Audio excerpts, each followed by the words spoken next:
అందరికీ నమస్కారం. నా పేరు రమ. సాతియా 14వ భాగం. రచయిత గీతాంజలి గారు.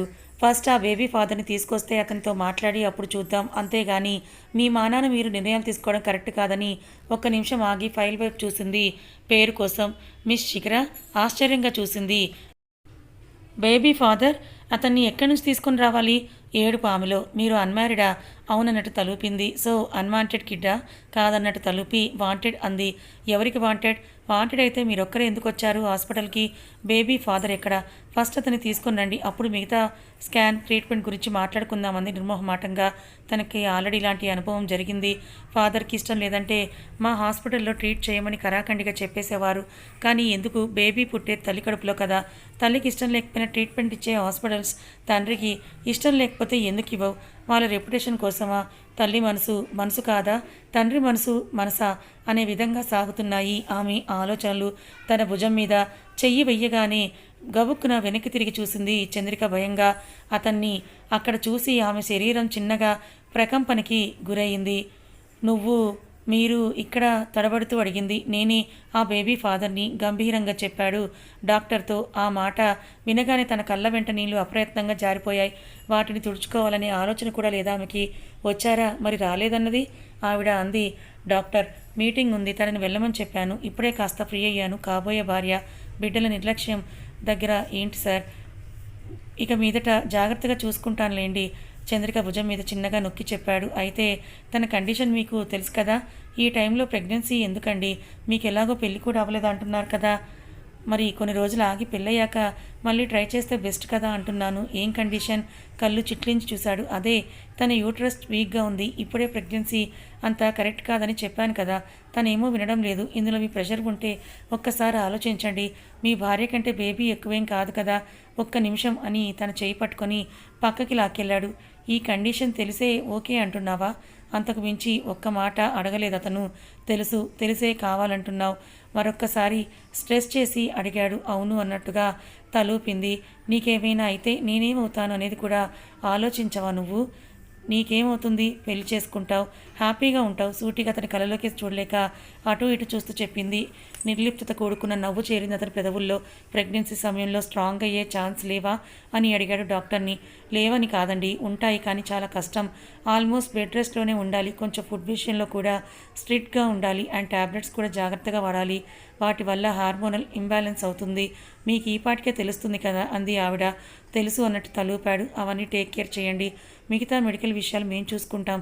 Let's believe in God. ఏదైనా కానీ తనకి పెయిన్స్ రాకముందే సిజేరియన్ చేసి బిడ్డను బయటకు తీసేయాలంది. ఓకే అన్నట్టుగా చూసి మెడిసిన్ ప్రిస్క్రిప్షన్ తీసుకొని బయటకు నడిచాడు విక్రాంత్. అతని వెనుకే కామ్గా నడుచుకుంటూ వెళ్ళిపోయింది చంద్రిక. హాస్పిటల్ రౌండ్స్కి వెళ్తూ ఎదురుగా ఉన్న విక్రాంత్ వైపు చాలా షాకింగ్గా చూస్తూ, హే మ్యాడీ, నువ్వేంటి ఇక్కడ అని అంది చైర్మన్.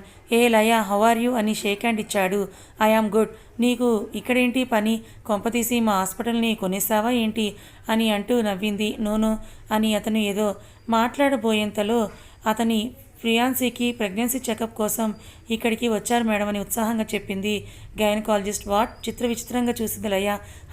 ఆవిడది కొంచెం కాంప్లికేటెడ్ ప్రెగ్నెన్సీ, అదే మాట్లాడుతున్నానంది డాక్టర్. ఆవిడ చెప్తోంది నిజమేనా అంది షాకింగ్గా. అన్నాడు. What a surprise. అసలు నీకు గర్ల్ ఫ్రెండ్ ఉందని, కానీ తనతో నువ్వు రిలేషన్లో ఉన్నావని కానీ నాకు తెలియదే. అట్లీస్ట్ రోహిత్కైనా చెప్పావా లేదా అని నవ్వుతూ అడిగింది. వాడికి తెలుసు అని చంద్రిక వైపు చూసి రోహిత్ వైఫ్ లయ అన్నాడు. రోహిత్ బ్రో బాగున్నారా? ఓ, మీకు కూడా రోహిత్ తెలుసా అని నవ్వుతూ అడిగింది మా సీనియర్. తను నిర్మలంగా నవ్వింది. హే, సో యువర్ ఫస్ట్ లవ్, పేరు గుర్తురావడం లేదు. మీరా సంథింగ్ అని ఆలోచిస్తుంటే మీరా శిఖర చంద్రిక షేక్ హ్యాండ్ ఇచ్చింది. Yeah, so lucky Maddy, congrats అని చంద్రికని హక్ చేసుకుని, ఏం కాదు, మొత్తం సెట్ అయిపోతుంది, మంచి డాక్టర్ని పిలిపిద్దామంది. అయినా మీ వుడ్బీ గారికే సూపర్ స్పెషాలిటీ హాస్పిటల్స్ బోల్డ్ ఉన్నాయి. ఏదో మా మీద జాలి కలిగి తీసుకొచ్చుంటారు కానీ, లేదంటే మీరు అడిగితే మీకు ఆకాశంలో చందమామనైనా సరే తీసుకొని రారా ఏంటి అని అంటూ నవ్వేసింది Laya. Okay, we will make a move. Bye Laya అని అన్నాడు. బాయ్ మ్యాడీ, టేక్ కేర్ అని అంటూ అంది లయ. రోహిత్ బ్రోతో మాట్లాడటం లేదా అని అడిగింది చంద్రిక. ఎందుకు లేదని చెప్తే అడిగింది. మామూలుగా అంటే will you just leave the topic? చాలా కోపంగా అడిగాడు. నోరు మూసుకొని కారు విండో నుండి బయటకు చూస్తూ ఉండిపోయింది. ఎంత మారిపోయింది కాలం, ఈ హస్తినాపురంలాని అని విచిత్రంగా అనుకుంటూ అతను ఆమెను ఇంటి దగ్గర డ్రాప్ చేసి బయటకు వెళ్ళిపోయాడు. ఒక్క మాట కూడా మాట్లాడలేదు. కనీసం ఆ బిడ్డకి తండ్రి ఎవరని కూడా అడగలేదు. అంతగా ప్రేమించడం కుదురుతుందా? ఫోన్ చేసి లిఫ్ట్ చేయకపోతేనే అనుమానిస్తున్న ఈ రోజుల్లో ఇలాంటి మనిషి చాలా అరుదు కదా. తనకి తని గొప్పగా అనుకున్న వెంటనే రియాలిటీ తనని కాస్త గట్టిగా తాకింది. కామయ్య లోపలికి వెళ్ళిపోయింది ఫ్రెష్ అవ్వడానికంటూ. తను బయటకు వచ్చేసరికి ఫుడ్ రెడీ చేసి పట్టుకుని వచ్చింది అక్క. ఏంటి నీళ్ళోసుకున్నావా? నాతో చెప్పనలేదు. మీ ఇద్దరి గొడవలై విడిపోయారని అనుకున్నాను కానీ అని కాస్త సిగ్గుపడి, చాలా సంతోషం, త్వరలో తల్లిదండ్రులు కూడా అవుతున్నారంట కదా మీరు అని అంది సంతోషంగా. తన బిడ్డ అని చెప్పాడా? ఎందుకు? చంద్రికకి ఏమీ అర్థం కాలేదు. మౌనంగా ఉండిపోయింది చంద్రిక. ఏం ఆవిడ ఎంత మాట్లాడుతున్నా అయినా నేను సౌజన్యతో ప్రెగ్నెంట్ అయినప్పుడు నన్ను ఎంత బాగా చూసుకున్నావు నువ్వు. ఇప్పుడు చూడు నేను నిన్ను ఎంత బాగా చూసుకుంటానో అని అంది ఆవిడ ఆనందంగా. ఆవిడ తెచ్చినవి అన్నీ బలవంతంగా తినించేసి రెస్ట్ తీసుకోమని బయలుదేరిపోయింది. ఆవిడ వెళ్ళిన ఒక 10 నిమిషాలకి నెమ్మదిగా డోర్ ఓపెన్ చేసి లోపలికి వచ్చాడు విక్రాంత్. కళ్ళు తెరిచి చూసింది ఎక్స్ప్రెషన్ లేకుండా. ఎన్నో మంత్ నీకు? 3 కంప్లీట్ అయ్యి ఒక 10 days అవుతోంది. యాపిల్ కట్ చేస్తూ అంత కరెక్ట్గా ఎలా తెలుసు? చిన్నగా నవ్వాడు. అతనిచ్చిన యాపిల్ తీసుకొని అదొక వింతగా నవ్వింది. ఆ మాటకి రెస్ట్ అవసరం అంటున్నారు కదా, జాగ్రత్త. అండ్ నేను నర్స్ డాక్టర్ను అపాయింట్ చేస్తాను రేపటికల్లా. ఇవన్నీ వద్దు, నేను బెంగళూరు వెళ్ళిపోతాను చిన్నగా చెప్పింది. వదలను అంటే వదిలించుకొని వెళ్తాను, ట్రై చెయ్యి అని చిన్నగా నవ్వి ట్యాబ్లెట్ ఇచ్చి తను వార్డ్రోబ్ నుండి షర్ట్ తీసుకుంటూ వెనక్కి తిరిగి చూశాడు. అప్పటి వరకు తననే చూస్తూ తను చూడగానే దిక్కులు చూస్తోంది. అంత కష్టపడకు. ఏంటి? ఏం లేదు కానీ ఇక్కడే పడుకుంటావా? నీ రూమ్లో పడుకుంటావా అని అడిగాడు విక్రాంత్. నిజానికి తనకి చచ్చేంత భయంగా ఉంది కానీ అది ఎందుకో తెలియని బెట్టు ఆమెకి. నా రూమ్లోని పడుకుంటాను అని అంది చంద్రిక. ఓకే, నేను స్నానం చేసి వస్తాను, ఆ తర్వాత నీ రూమ్కి వెళ్దాం అని అన్నాడు. ఒక్కసారి అతని మాటలు రిపీట్ వేస్తే అర్థమయ్యింది అతను ఏ రూమ్లో అయినా సరే ఆమెకు తోడుగా పడుకుంటాడని అడిగాడని, కానీ ఒక్కరివే పడుకోమని అనలేదని. అతను ఫ్రెష్ అయ్యి వచ్చి తల తుడుచుకుంటూ ముందు నుంచుంటే అంది ఇక్కడే పడుకుంటానని చిన్నగా. ఓకే. లైట్ ఆపేసి బెడ్కి ఒక మూలగా పడుకుంది. కాసేపటికి తను అతని హృదయ స్థావరం మీదకు చేరుకోవడంతో పెదవులు అందంగా విచ్చుకుంటే లైట్ ఆపేసి ఉండటం వల్ల నిర్భయంగానే నవ్వేసింది. రోజులు ఎంత మామూలుగా గడుస్తున్నా విక్రాంత్ ఏం అడగకుండా మౌనంగా ఉండడం తనకి తెలియకుండానే చాలా గిల్టీగా ఉంటుంది. నిజం చెప్పాలంటే ధైర్యం చాలడం లేదు. చందు, టెంపుల్కి వెళ్తున్నా జాగ్రత్తగా ఉండు, వచ్చి జ్యూస్ తీసిస్తాను నీకు. ఇందాక నువ్వు టిఫిన్ కూడా చేయలేదు, పొద్దున్నుండి బాలేదా ఏంటి అని అందక్క. లేదక్క, ఒంట్లో బాగానే ఉంది కానీ ఇంట్లో ఉండి బోర్ కొడుతోంది, నేను కూడా వస్తాను అంది చంద్రిక. నువ్వా అని పర్లేదా అని అంది. సరే రా అయితే. ఒక్క నిమిషం అని విక్రాంత్ షర్ట్లో ఉండడం చూసి నా డ్రెస్ వేసుకొని వస్తానంది. నా దగ్గర ఒక కొత్త చీర ఉంది, కట్టుకో. ఎంతకని అదే డ్రెస్ వేస్తావు? షాపింగ్కి రమ్మంటే రావు అని అంది అక్క. నాకు తిండి పెట్టడమే భారం అని అనుకుంటుంటే అతనికి మళ్ళీ ఈ సోకులన్నీ కూడానా అని నవ్వింది పీలగా. అరే, తన బిడ్డని మోస్తున్న నిన్ను భారమని ఎందుకు అనుకుంటాడు? తనకి ఎంత ప్రేమ లేకపోతే నెత్తి మీద పెట్టుకుంటాడు నిన్ను అని అంది అక్క. తనకి ప్రేమే కానీ నాకు కూడా సెల్ఫ్ రెస్పెక్ట్ ఉండాలి కదా. ఉండాలి కానీ మన వాళ్ళ దగ్గర కాదు. ఇది నీ భర్త ఇల్లు, నీ భర్త డబ్బు, నీ భర్త అంటే నీదే కదా, దానికి మొహమాటం సిగ్గు ఎందుకు? సరే చీర ఇవ్వండి, కట్టుకొని వస్తానంది. లేత నిమ్మ రంగు పండు చీరకి ముదుర గ్రీన్ కలర్ జాకెట్ చూడటానికి పచ్చని పసిపైరులా కనిపిస్తోంది. ప్రెగ్నెన్సీ గ్లో కూడా వచ్చేసింది గట్టిగా తనకి. అసలుకే చందమామలా ఉండే తన అందం ఇంకాస్త మెరుగుపడింది ఏమో అనిపించింది. ముద్దుగుమ్మలా ఉన్నావు, అందుకే పెళ్లికి ముందే అని ముసుగుసుగా నవ్వింది. ఒకవేళ అది నిజంగా నిజమైతే తను కూడా నవ్వేదేమో, కానీ ఆ మాటకి ఏదో తెలియని బాధ తగిలింది తనకి. కళ్ళు అప్రయత్నంగా చెమ్మగిల్లాయి తనకి. ఓకే పద వెళ్దాం. నీకు సేఫ్ డెలివరీ అయితే కుమారస్వామికి బంగారు చొక్కా చేయిస్తానని మొక్కుకున్నానంది. చిన్నగా నవ్వి ముందుకు నడిచింది. నా స్కూటీలో వెళ్దామా? కార్ తీస్తావా? నడుచుకుంటూ వెళ్దామంది చంద్రిక. నడక కుదరదు, చాలా దూరం ఇక్కడికి అని అంది అక్క స్కూటీ కీస్ తీస్తూ. గుడి వరకు వెళ్ళాక కాలు కడుక్కుంటానని పక్కకి వెళ్ళింది చంద్రిక. పక్కకి వెళ్ళిన తను పావుగంట అయినా కూడా రాకపోవడంతో అటువైపు వెళ్ళింది అక్క. చుట్టూ ఎక్కడా కూడా చంద్రిక కనిపించకపోవడంతో టెన్షన్ వచ్చేసింది ఆమెకి. మొన్న ఇంట్లో అటాక్ జరిగిన ఇలాంటి పిల్లని తీసుకుని బయటకు వచ్చాను చూడు, నా బుద్ధి సంతకు వెళ్ళింది. అసలే వట్టి మనిషి కూడా కాదు, ఏమవుతుందో ఏంటో అని తల పట్టుకొని తిరిగింది గుడి చుట్టూ. ఇంకా తను కనిపించడం లేదు అనే టెన్షన్ ఎక్కువవుతుంటే విక్రాంత్కి కాల్ చేయబోయి ఒక్క నిమిషం ముందు ఆగి వెనక్కి నూటి తట్టు వైపు క్లియర్గా చూసింది. ఆ నీటి కొలంలో చంద్రిక చీర రిఫ్లెక్షన్స్ క్లియర్గా కనిపిస్తున్నాయి. అవి ఎటు కనిపిస్తున్నాయో అటువైపు పరిగెత్తి వెళ్ళేసరికి తన 2 చేతుల్ని బలంగా చుట్టేసి నోరు గట్టిగా పట్టుకున్న వ్యక్తి దగ్గర నుంచి విడిపించుకోవడం కోసం తన శాయశక్తిలా కృషి చేస్తోంది చంద్రిక. అతను ఎంత బలంగా ఉన్నాడో చూస్తేనే అర్థమవుతోంది ఆమెకి. ఆ క్షణం విక్రాంత్కి కాల్ చేయాలని ఆలోచన కంటే ముందు తనని కాపాడుకోవాలని ఆలోచన వచ్చింది అక్కకి. కొబ్బరికాయ ముక్కలు దేవుడికి సమర్పించినవి ఉంటే వాటిని చేతుల్లోకి తీసుకొని అతని తలకి తగిలేలా విసిరింది.